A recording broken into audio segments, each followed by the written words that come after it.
hari ini. Semoga kalian semua selalu dalam keadaan sehat ya.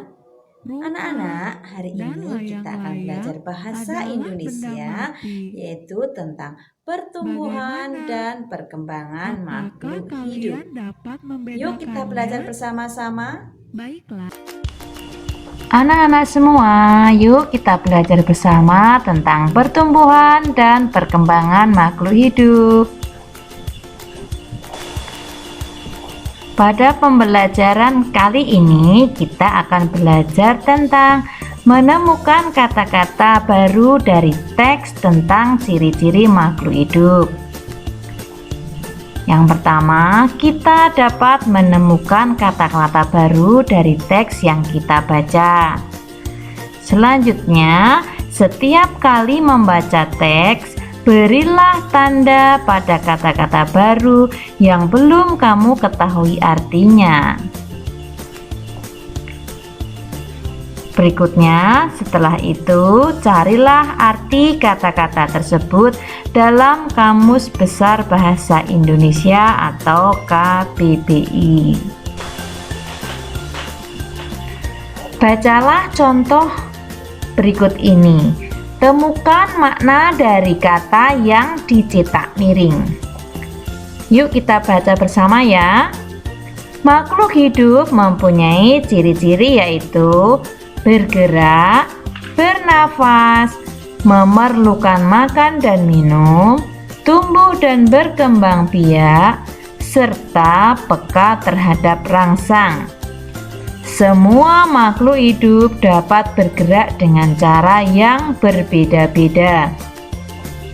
Manusia dan hewan dapat bergerak bebas atau pindah tempat. Manusia dan hewan memerlukan sarana bantu untuk bergerak yang disebut alat gerak. Alat gerak dapat berupa kaki untuk berlari, sirip untuk berenang, dan sayap untuk terbang.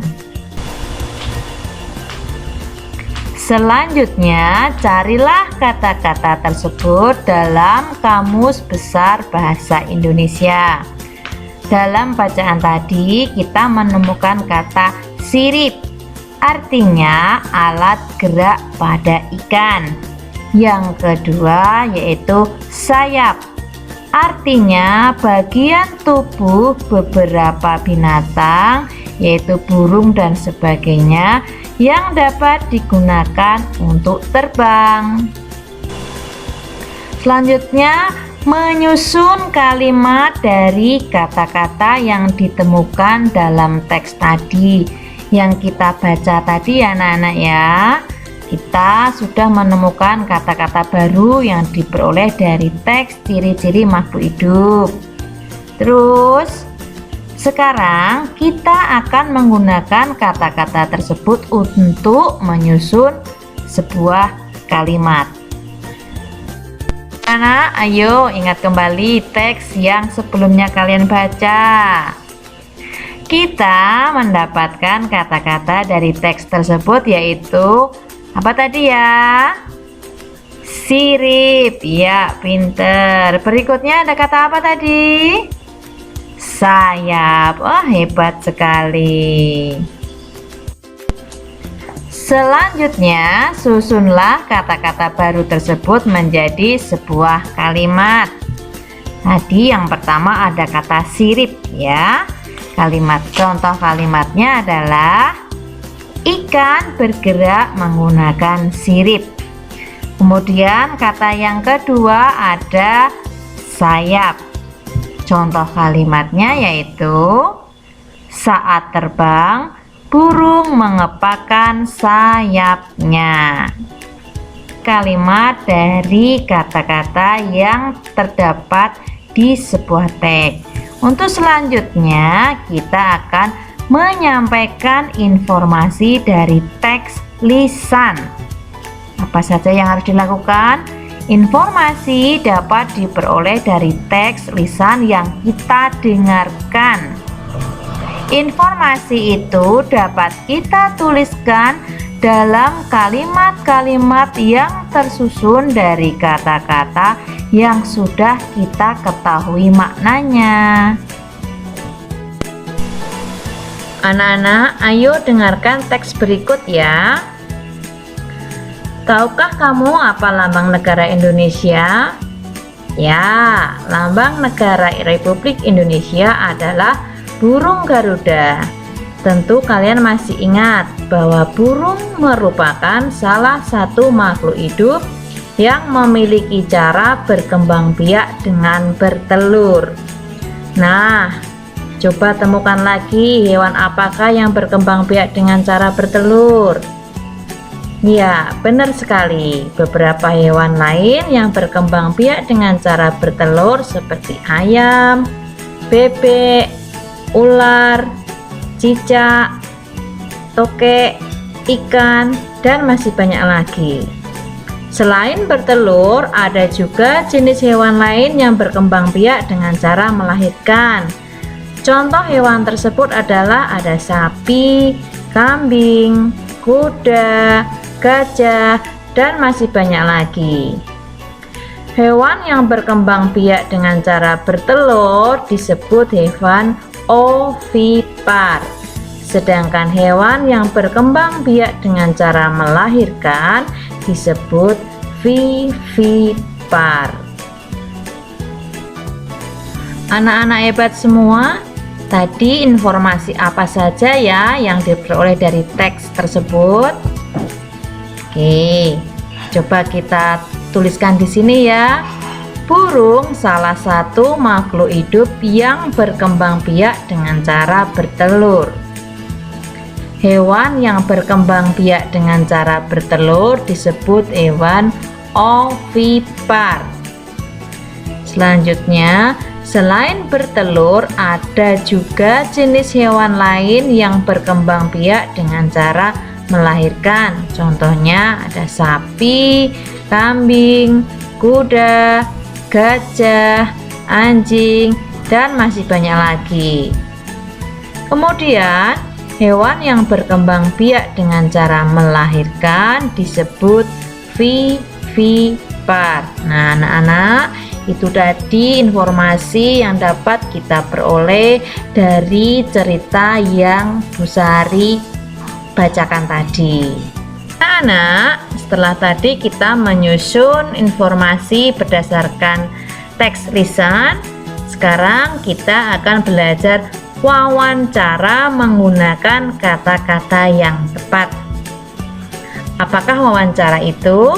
Wawancara adalah percakapan dalam bentuk tanya jawab antara pewawancara dan narasumber. Narasumber adalah orang yang memberikan informasi sesuai pertanyaan dari pewawancara. Anak-anak, langkah-langkah apa saja ya yang harus kita lakukan sebelum melakukan wawancara? Yang pertama, sebelum melakukan wawancara, buatlah daftar pertanyaan dahulu. Daftar pertanyaan dapat digunakan sebagai panduan saat melakukan wawancara. Gunakan kata tanya yang tepat saat melakukan wawancara. Nah, itu tadi beberapa hal yang harus dilakukan sebelum melakukan wawancara. Anak-anak, berikut adalah daftar kata tanya yang digunakan dalam wawancara. Ada apa saja ya? Di sini ada kata apa.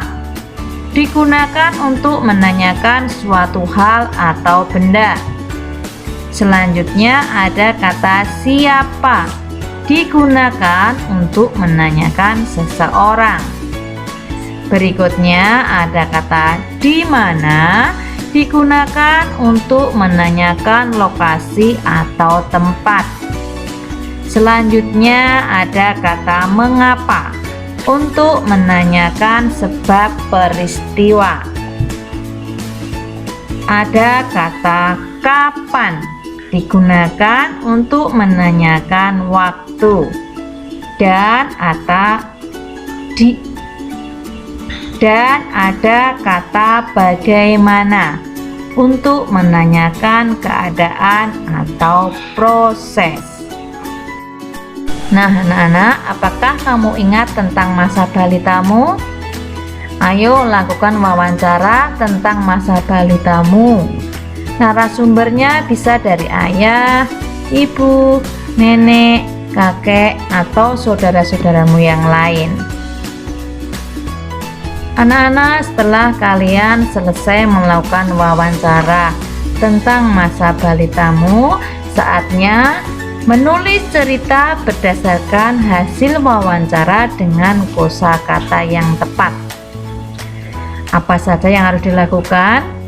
Hasil wawancara dapat ditulis dalam bentuk cerita. Saat menulis cerita, gunakan kosakata yang sudah kamu ketahui artinya. Selanjutnya, gunakan juga bahasa yang sederhana agar isi ceritamu mudah dipahami. Berikut ini adalah contoh menulis cerita berdasarkan hasil wawancara tentang masa balita si Udin. Aku bernama Udin Riyadi. Saat ini aku kelas 3 SD. Tinggi badanku sekarang 120 cm dan berat badanku 30 kg. Pada saat lahir berat badanku 3 kg dan tinggi 40 cm. Tinggi dan berat badanku terus bertambah. Itu menandakan aku tumbuh dengan baik. Aku mulai merangkak saat berusia 10 bulan. Pada saat usia 12 bulan, aku mulai belajar berjalan. Ibu selalu mengawasiku saat belajar berjalan, hingga aku bisa berjalan dengan lancar usia 14 bulan. Nah, anak-anak, itu tadi contoh menulis cerita berdasarkan hasil wawancara. Bagaimana denganmu? Apakah kamu sudah berhasil melakukan wawancara tentang masa balitamu? Jika sudah, buatlah teks cerita tentang masa balitamu. Kalian tulis di buku. Terima kasih anak-anak. Sampai di sini dulu pelajaran bahasa Indonesia kali ini. Kita bertemu lagi di pelajaran selanjutnya ya. Tetap jaga kesehatan ketika kalian di rumah. Sampai jumpa berikutnya.